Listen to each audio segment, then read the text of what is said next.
Colours ಕನ್ನಡದಲ್ಲಿ ಈಗ ತಾನೇ ಹೊಸದಾಗಿ ಶುರುವಾಗಿರುವಂಥ ಸೀರಿಯಲ್ ಅಂತಂದರೆ ಅದು ನಿನಗಾಗಿ. ಈಗಾಗಲೇ ಪ್ರೋಮೋ ರಿಲೀಸ್ ಆದಾಗಲೇ ಈ ಸೀರಿಯಲ್ ಹೇಗಿರುತ್ತೆ, ಹೇಗೆ ಮೂಡಿ ಬರಬಹುದು ಅನ್ನುವಂಥ ಕ್ಯೂರಿಯಾಸಿಟಿ ಸಹಜವಾಗೇ ಇತ್ತು.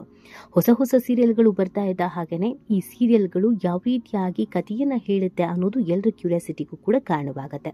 ಅದಲ್ಲದೆ ಇದರಲ್ಲಿ ದಿವ್ಯ ಹುಡುಗ ಮುಖ್ಯ ಪಾತ್ರದಲ್ಲಿ ಕಾಣಿಸಿಕೊಂಡಿರೋದ್ರಿಂದ ನಿರೀಕ್ಷೆಗಳು ಸಹಜವಾಗಿ ಜಾಸ್ತಿ ಇತ್ತು. ಯಾಕೆಂದರೆ ದಿವ್ಯ ಹುಡುಗ ಈ ಹಿಂದೆಯಿಂದಲೂ ಅನೇಕ ಸೀರಿಯಲ್ಗಳನ್ನು ಮಾಡ್ಕೊಂಡು ಬಂದಿದ್ದಾರೆ ಮತ್ತು ಬಿಗ್ ಬಾಸ್ ನಲ್ಲೂ ಇದ್ದಿದ್ರಿಂದ ಅವರಿಗೆ ಅಭಿಮಾನಿ ಬಳಗವೇ ಇದೆ. ಇನ್ನು ಕಲರ್ಸ್ ಕನ್ನಡ ವಾಹಿನಿಯಲ್ಲಿ ಪ್ರಸಾರವಾಗ್ತಾ ಇರುವ ಧಾರಾವಾಹಿಗಳ ಪೈಕಿ ಹೊಸದಾಗಿ ಶುರುವಾಗಿರುವ ನನಗಾಗಿ ಇದೀಗ ಒಂದು ಕ್ರೇಜ್ ಅನ್ನು ಹುಟ್ಟಾಕಿದೆ. ದಿವ್ಯ ಹುಡುಗ ಹಾಗೂ ಋತ್ವಿಕ್ ಮಠದ ಮುಖ್ಯ ಭೂಮಿಕೆಯಲ್ಲಿರುವ ಈ ಧಾರಾವಾಹಿಯು ಕಿರುತೆರೆ ವೀಕ್ಷಕರ ಮನ ಸೆಳೆಯುವಲ್ಲಿ ಯಶಸ್ವಿಯಾಗಿದೆ. ನಿನಗಾಗಿ ಧಾರಾವಾಹಿಯಲ್ಲಿ ನಾಯಕಿ ಸೂಪರ್ ಸ್ಟಾರ್ ರಚನಾ ಅಮ್ಮ ವಜ್ರೇಶ್ವರಿ ಪಾತ್ರದಲ್ಲಿ ನಟಿಸುವ ಮೂಲಕ ಕಿರುತೆರೆಗೆ ಪರಿಚಿತರಾಗಿದ್ದಾರೆ ಸೋನಿಯಾ ಪುನ್ನಮ್ಮ. ಈ ಸೋನಿಯಾ ಪುನ್ನಮ್ಮ ಯಾರು, ಈಕೆಯ ಹಿನ್ನೆಲೆ ಏನು, ಮೊದಲು ಎಲ್ಲಿದ್ರು, ಏನ್ ಮಾಡ್ತಾ ಇದ್ರು, ಇವರಿಗೆ ಮದುವೆ ಆಗಿದೆಯಾ, ಮಕ್ಕಳಾಗಿದೆಯಾ, ಇವರ ಹಿನ್ನೆಲೆ ಏನು ಅನ್ನೋದ್ರ ಬಗ್ಗೆ ಈಗ ಸಿಕ್ಕಾಬಟ್ಟೆ ಚರ್ಚೆ ಶುರುವಾಗಿದೆ. ಯಾಕಂದ್ರೆ ಇಲ್ಲಿವರೆಗೂ ಈಕೆಯನ್ನ ನೋಡಿದವರು ಸ್ವಲ್ಪ ಕಮ್ಮಿ ಇದ್ದಾರೆ, ನೋಡಿದ್ರೂ ನೆನಪಿನಲ್ಲಿ ಇಟ್ಕೊಂಡವರು ಬಹಳ ಜನ ಕಮ್ಮಿ ಇದ್ದಾರೆ, ಎಲ್ಲೋ ನೋಡ್ದಂಗಿದೆಯಲ್ಲ ಅಂತ ಅನ್ಕೊಂಡವರು ತುಂಬಾ ಜನ ಇದ್ದಾರೆ. ಈಕೆಯ ಆಕ್ಟಿಂಗ್ ಕೂಡ ಅದ್ಭುತವಾಗಿದೆ. ಸಾಮಾನ್ಯವಾಗಿ ಈಗ ಎಲ್ಲಾ ಸೀರಿಯಲ್ಗಳನ್ನ ನೋಡಿದಾಗ ಅಭಿನಯಿಸಿದವರೇ ಮತ್ತೆ ಮತ್ತೆ ಅಭಿನಯಿಸ್ತಾ ಇದ್ದಾರೆ. ಯಾವುದೋ ಒಂದು ಚಾನೆಲ್ನಲ್ಲಿ ಅಮ್ಮ ಆಗಿ ನಟಿಸಿದವರು ಇನ್ಯಾವುದೋ ಚಾನೆಲ್ನಲ್ಲಿ ಅತ್ತಿಯಾಗಿ ನಟಿಸ್ತಾ ಇದ್ದಾರೆ. ಯಾವುದೋ ಚಾನೆಲ್ನಲ್ಲಿ ಕಾಮಿಡಿಯನ್ ಆದವರು ಇನ್ಯಾವುದೋ ಚಾನೆಲ್ನಲ್ಲಿ ವಿಲನ್ ಆಗಿ ಮಿಂಚ್ತಾ ಇದ್ದಾರೆ. ಸೊ ಹಾಗಾಗಿ ಹೊಸ ಮುಖ ಬೇಕು ಅಂತ ಬಯಸ್ತಾ ಇದ್ದವರಿಗೆ ವಜ್ರೇಶ್ವರಿ ಸ್ವಲ್ಪ ಮಟ್ಟಿಗೆ ಹೊಸಬರು ಅನ್ಸೋದಕ್ಕೆ ಶುರು ಮಾಡಿದ್ದಾರೆ. ಆದ್ರೆ ಅಭಿನಯ ಮಾತ್ರ ಚೆನ್ನಾಗಿದೆ. ಎಲ್ಲಿಂದ ಹುಡ್ಕೊಂಡು ಬಂದ್ರಿ, ಇವ್ರು ಯಾರು ಅನ್ನೋದ್ರ ಬಗ್ಗೆ ತುಂಬಾ ಜನ ಪ್ರಶ್ನೆ ಮಾಡ್ತಾ ಇದ್ದಾರೆ. ಹಾಗಿದ್ರೆ ವಜ್ರೇಶ್ವರಿ ಪಾತ್ರಧಾರಿ ಯಾರು, ಆಕೆಯ ಹಿನ್ನೆಲೆ ಏನು, ಆಕೆಯ ನಿಜವಾದ ಹೆಸರೇನು, ಇವರು ಎಲ್ಲಿನವರು, ಇವರ ಫ್ಯಾಮಿಲಿ ಯಾರು ಏನು ಎಲ್ಲವನ್ನೂ ಕೂಡ ನೋಡ್ತಾ ಹೋಗೋಣ. ಗತ್ತಿನ ಮಹಿಳೆಯಾಗಿ ಸೋನಿಯಾ ಪುನ್ನಮ್ಮ ನಿನಗಾಗಿ ಧಾರಾವಾಹಿಯಲ್ಲಿ ಕಾಣಿಸಿಕೊಂಡಿದ್ದಾರೆ. ಧಾರಾವಾಹಿಯಲ್ಲಿ ಈ ವಜ್ರೇಶ್ವರಿ ಪಾತ್ರ ಖಳನಾಯಕಿಯಾಗಿ ಗುರುತಿಸಿಕೊಂಡಿದೆ. ತನ್ನ ಸ್ವಾರ್ಥಕ್ಕಾಗಿ ಸ್ವಂತ ಮಗಳನ್ನೇ ಬಳಸಿಕೊಳ್ಳುತ್ತಿರುವಂತಹ ತಾಯಿ ಮುಖವಾಡವನ್ನ ಹೊತ್ತವಳು. ಸೂಪರ್ ಸ್ಟಾರ್ ಆಗಿರುವ ತನ್ನ ಮಗಳನ್ನ ಮುಂದಿಟ್ಕೊಂಡು ಕೋಟಿಗಟ್ಟಲೆ ಹಣ ಗಳಿಸಬೇಕು ಎಂಬುದೇ ಆಕೆಯ ದುರಾಲೋಚನೆ. ಮಗಳ ಮುಂದೆ ಒಳ್ಳೆಯವಳಂತೆ ನಟಿಸಿ ಆಕೆಗೆ ಮೋಸ ಮಾಡುವ ಈಕೆಯ ಬುದ್ಧಿ ಮಗಳಿಗೆ ಯಾವಾಗ ಅರಿವಾಗುತ್ತೆ ಅನ್ನೋದು ವೀಕ್ಷಕರು ಎದುರು ನೋಡ್ತಾ ಇದ್ದಾರೆ.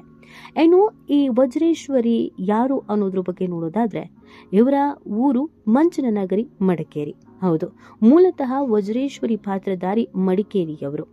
ಸೋನಿಯಾ ಪುನ್ನಮ್ಮ ಇವರ ರಿಯಲ್ ನೇಮ್. ಹೌದು, ಸೋನಿಯಾ ಪುನ್ನಮ್ಮ ಕ್ಲಾಸಿಕಲ್ ಡ್ಯಾನ್ಸರ್ ಕೂಡ ಹೌದು. ಭರತನಾಟ್ಯ ಮಾತ್ರವಲ್ಲದೆ ಕಥಕ್ ನೃತ್ಯವನ್ನ ಶಾಸ್ತ್ರೋಕ್ತವಾಗಿ ಕಲಿತಿರುವ ಸೋನಿಯಾ ಅವರು ದೂರದರ್ಶನದ ಎ ಗ್ರೇಡ್ ಕಲಾವಿದೆಯೂ ಕೂಡ ಹೌದು. ಕೇವಲ ನಮ್ಮ ದೇಶದಲ್ಲಿ ಮಾತ್ರವಲ್ಲದೆ ವಿದೇಶಗಳಲ್ಲಿಯೂ ಕೂಡ ನೃತ್ಯ ಪ್ರದರ್ಶನ ನೀಡಿದ ಹೆಗ್ಗಳಿಕೆ ಇವರದ್ದಿದೆ.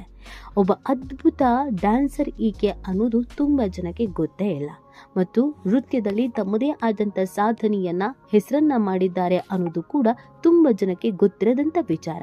ನೃತ್ಯವನ್ನ ಮಾಡಿಕೊಂಡು ತಾನಾಯ್ತು ತನ್ನ ಪಾಡಾಯ್ತು ಅಂತ ಇದ್ದವರು ಸೋನಿಯಾ ಪುನ್ನಮ್ಮ. ಈಕೆಗೆ ಕಲಾವಿದೆ ಆಗ್ಬೇಕು, ಅಭಿನಯ ಮಾಡಬೇಕು ಅನ್ನೋದು ಯಾವುದು ಕೂಡ ಇರಲಿಲ್ಲ. ಆದ್ರೆ ಅವಕಾಶ ಅನ್ನೋದು ಈಕೆಯನ್ನ ಅರಸಿಕೊಂಡು ಬಂತು. ಇದಕ್ಕಿಂತ ಹಿಂದೆ ಕೂಡ ಇವರು ಒಂದು ಸೀರಿಯಲ್ ನಲ್ಲಿ ನಟಿಸಿದ್ದಾರೆ. ಹೌದು, ಈಕೆಗೆ ನಿನಗಾಗಿ ಸೀರಿಯಲ್ನ ಆಫರ್ ಬಂದಿದ್ದೇ ಒಂದು ದೊಡ್ಡ ರೋಚಕ ಸಂಗತಿ.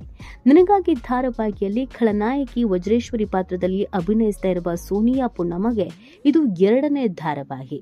ಅರೆ, ಇವರನ್ನ ಇದಕ್ಕಿಂತ ಮೊದಲು ಬೇರೆ ಯಾವ ಧಾರಾವಾಹಿಯಲ್ಲೂ ನೋಡಿಲ್ವಲ್ಲ, ನೋಡಿದ ನೆನಪೇ ಇಲ್ಲಲ್ಲ. ಯಾವ ಸೀರಿಯಲ್ ನಲ್ಲಿ ಈಕೆ ನಟಿಸಿದ್ದು ಬರೋಬ್ಬರಿ 22 ವರ್ಷಗಳ ಹಿಂದೆ. ಹೌದು, 22 ವರ್ಷಗಳ ಹಿಂದೆ ಪ್ರಸಾರವಾಗಿದ್ದ ಕೊಡವ ಧಾರಾವಾಹಿ ಒಂದರಲ್ಲಿ ಈಕೆ ನಟಿಸಿದ್ರು. ಅದನ್ನು ಹೊರತುಪಡಿಸಿದ್ರೆ ಇವರು ಯಾವುದೇ ಸೀರಿಯಲ್ಗಳಲ್ಲಿ ನಟಿಸಿಲ್ಲ. ಇನ್ನು ಪತಿಯೊಡನೆ ದೂರದ ಸಿಂಗಾಪುರದಲ್ಲಿ ನೆಲೆಸಿರುವ ಈ ನಟಿ ವಜ್ರೇಶ್ವರಿ ಪಾತ್ರಕ್ಕೆ ಆಯ್ಕೆ ಆದಿದ್ದು ಕೂಡ ರೋಚಕ ಸಂಗತಿ. ಹೌದು, ಇವರು ಮಡಿಕೇರಿಯವರೇ ಆಗಿದ್ರು ಕೂಡ ಸದ್ಯ ಸಿಂಗಾಪುರದಲ್ಲೇ ನೆಲೆಸಿದ್ದಾರೆ. ಸಿಂಗಾಪುರದಲ್ಲೇ ಜೀವನ ಕಂಡುಕೊಂಡಿದ್ದಾರೆ. ಸಿಂಗಾಪುರದಲ್ಲೇ ಇವರ ಫ್ಯಾಮಿಲಿ ಇದೆ. ಆಗಾಗ ಡ್ಯಾನ್ಸ್ ಕಾರ್ಯಕ್ರಮದ ಸಲುವಾಗಿ ಸೋನಿಯಾ ಅವರು ಸಿಂಗಾಪುರದಿಂದ ಬೆಂಗಳೂರಿಗೆ ಬರ್ತಾ ಇದ್ರು. ಒಂದಷ್ಟು ಡ್ಯಾನ್ಸ್ ಕಾರ್ಯಕ್ರಮವನ್ನ ನೀಡಿ ಇಲ್ಲಿಂದ ವಾಪಸ್ ಮತ್ತೆ ಸಿಂಗಾಪುರಕ್ಕೆ ಹೋಗಿ ಅಲ್ಲೇ ಸ್ಟೇ ಆಗ್ತಾ ಇದ್ರು. ಇವರ ಫ್ಯಾಮಿಲಿ ಇರೋದು ಇಲ್ಲೇ. ಆಗ ಒಮ್ಮೆ ಬೆಂಗಳೂರಿಗೆ ಬಂದ ಸಮಯದಲ್ಲಿ ನಿನಗಾಗಿ ಧಾರಾವಾಹಿಯ ಆಡಿಷನ್ ಅಲ್ಲಿ ಭಾಗವಹಿಸಬೇಕು ಅಂತ ನಿರ್ಮಾಪಕರ ಕಡೆಯಿಂದ ಇವರಿಗೆ ಕರೆ ಬಂದಿತ್ತು. ಆಡಿಷನ್ಗೆ ಹೋದ ಆಕೆ ವಜ್ರೇಶ್ವರಿ ಪಾತ್ರಕ್ಕೆ ಕರೆಕ್ಟ್ ಆಗಿ ಇದ್ದಾರೆ ಅಂತ ಈ ಸೀರಿಯಲ್ ತಂಡಕ್ಕೆ ಅನಿಸಿ ಇವರನ್ನೇ ಆಯ್ಕೆ ಮಾಡಲಾಗಿದೆ. ಮೊದಲಿನಿಂದಲೂ ಅಭಿನಯದಲ್ಲಿ ವಿಶೇಷ ಆಸಕ್ತಿ ಹೊಂದಿದ್ದ ಸೋನಿಯಾ ಸದ್ಯ ನಿನಗಾಗಿ ಧಾರಾವಾಹಿಯಲ್ಲಿ ಬ್ಯುಸಿ ಆಗಿಬಿಟ್ಟಿದ್ದಾರೆ. ಅದಕ್ಕಾಗಿ ಡ್ಯಾನ್ಸ್ ಶೋಗಳಿಗೂ ಕೊಂಚ ಬ್ರೇಕ್ ಕೂಡ ಹಾಕಿದ್ದಾರೆ. ಇನ್ನು ಧಾರಾವಾಹಿಯಲ್ಲಿ ಖಳನಾಯಕಿಯಾಗಿ ನಟಿಸುತ್ತಿರುವ ಸೋನಿಯಾ ನಿಜ ಜೀವನದಲ್ಲಿ ತುಂಬಾನೇ ಸಾಫ್ಟ್.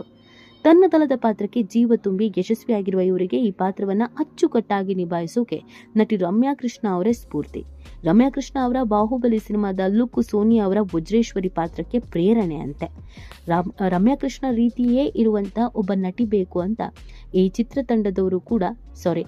ಸೀರಿಯಲ್ ತಂಡದವರು ಕೂಡ ಹುಡುಕ್ತಾ ಇದ್ರು. ಆಗ್ಲೇನೆ ಸೋನಿಯಾ ಸಿಕ್ಕಿದ್ದು. ಸೋನಿಯಾರನ್ನ ನೋಡ್ತಾ ಇದ್ದ ಹಾಗೇನೆ ಇವರು ಸೇಮ್ ರಮ್ಯಾ ಕೃಷ್ಣ ತರ ಖಂಡಿತವಾಗಿ ಅನಿಸ್ತಾರೆ, ಅಭಿನಯ ಕೂಡ ಮಾಡ್ತಾರೆ, ಇವರೇ ಬೇಕು ಅಂತ ಹೇಳಿ ಆಯ್ಕೆ ಮಾಡಿಕೊಳ್ಳಲಾಗಿದೆ. ದೂರದ ಸಿಂಗಾಪುರದಲ್ಲಿದ್ರೂ ಕೂಡ ಈಗ ಈ ಪಾತ್ರವನ್ನು ನಿಭಾಯಿಸುವುದಕ್ಕೆ ಬೆಂಗಳೂರಿನಲ್ಲೇ ಸ್ಟೇ ಆಗಿದ್ದಾರೆ. ಈ ಪಾತ್ರ ಆಲ್ರೆಡಿ ಜನರ ಮನಸ್ಸಿಗೆ ಹತ್ತಿರವಾಗಿದೆ. ಇನ್ನಷ್ಟು ಅವಕಾಶಗಳು ಸಿಗ್ಲಿ, ಇನ್ನಷ್ಟು ಸೀರಿಯಲ್ಗಳಲ್ಲಿ ನಟಿಸ್ಲಿ ಅನ್ನೋದು